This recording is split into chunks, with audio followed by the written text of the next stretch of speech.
Your success in a lecture class is not just a function of how good the lecturer is or how hard the class is. A lot of it comes down to how you react to the lecture and how you spend your time. So let's have a look at the 6 keys to succeeding in a lecture class.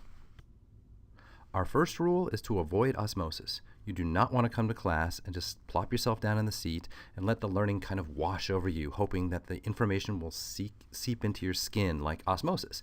It doesn't work that way. Learning is effortful. You have to show up at lecture and put in effort, or else there will be no learning.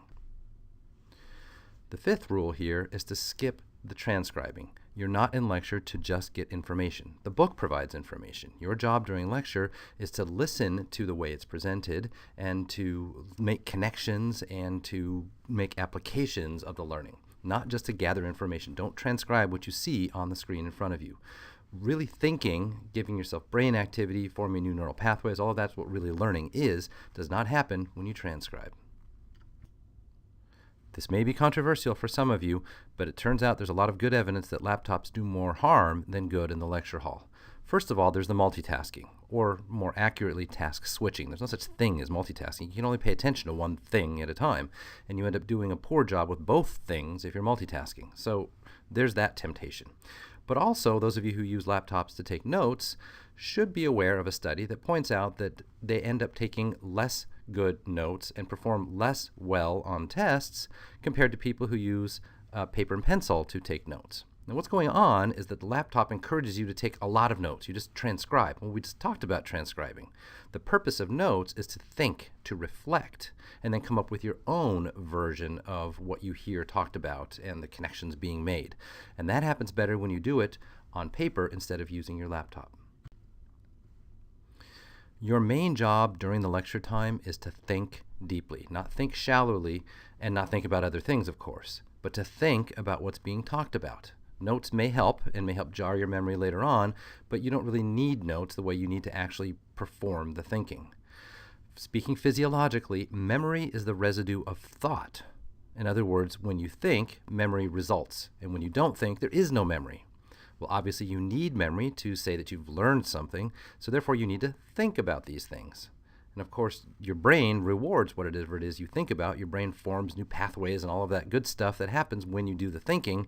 And when you don't do the thinking, if you just transcribe, well, none of that learning ever occurs physiologically in your brain. The number 2 hint we need to think about here for performing well in a lecture class is something that you do outside of class as well. And that is to review and to do your practice over time, not just one time and then it's done.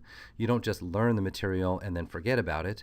You have to keep coming back to the material multiple times that week, multiple times that chapter, multiple times that month. The entire semester really is cumulative. Of course it is. Life is cumulative. But you need to deal with your learning material the same way. It's an effort, and your brain rewards the effort by giving you that memory and neural pathway, and it has to happen over time rather than just all at once. Cramming might actually work to help you with one test, but then you forget it, and now you're in trouble for the final exam, and you can't cram as much for the final exam. And besides, you really want to learn this stuff, don't you?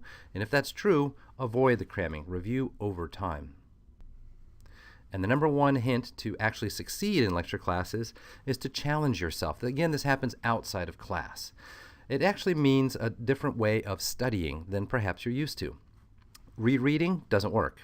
Highlighting in your books doesn't really work. Even summarizing what you've read in the books doesn't really work that well. You need to challenge yourself somehow. Quiz yourself. Ask yourself questions and give yourself the answers to really know the material. If there are practice tests available, if there are quizzes available, if there are alternate activities available that are linked up from the course, avail yourself of those. That kind of quizzing yourself, challenging yourself really makes the learning sink in. And make flashcards for yourself. That is also a version of challenging yourself. Turns out these are pretty high impact in terms of your success. Putting it all together, what we mean when we say these keys is be active during the lecture time. Learning is an active process.